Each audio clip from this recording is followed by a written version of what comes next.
Anyone who fights the ocean drowns in it. Look at this ocean. It is vast, it is deep, it is powerful, it is strong. Anyone who fights it drowns in it.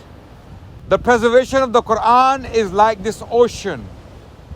Waves after waves, Muslim men, women and children, generations after generations, they come, they memorize, they preserve, and they pass this text, this blessed text of the Quran to the future generations.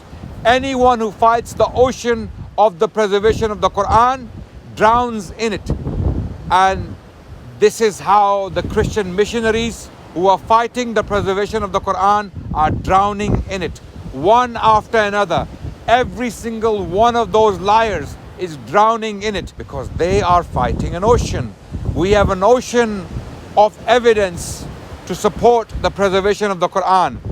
And I will give you some very quick examples for you to go and look at. There is a website you must visit, my brothers and sisters, and that website is Islamic-awareness.org. I repeat, Islamic-awareness.org, and there is a section for the Quran.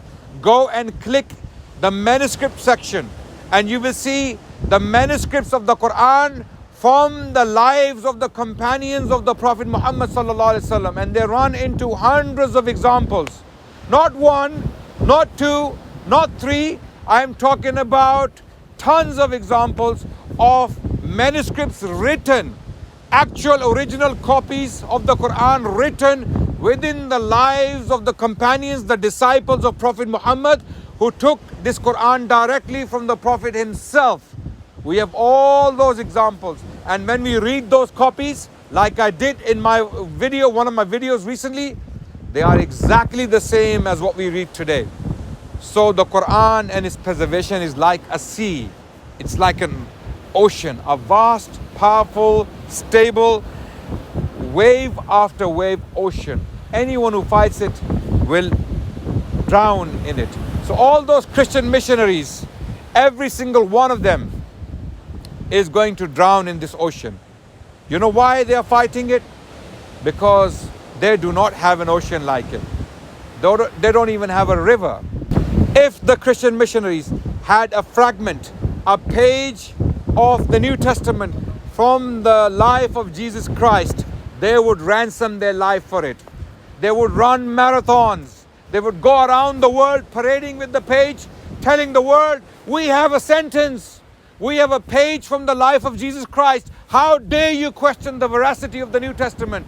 We, the Muslims, have volumes upon volumes, pages upon pages, chapters upon chapters of the Quran from the first century of Islam, from the lives of the disciples of Prophet Muhammad, written in the pure Arabic language, which we find written in our scriptures today. But the Christian missionaries still have the audacity to fight the ocean.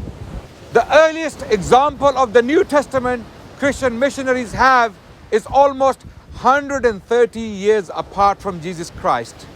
It is a small, tiny fragment of the Gospel of John from the year 150 CE, or some say 125 CE, between 125 to 150 CE. Now, if the Christian missionaries had a sentence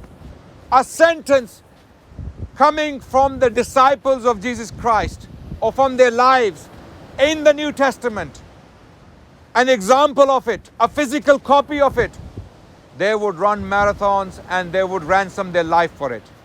Asalaamu Alaikum.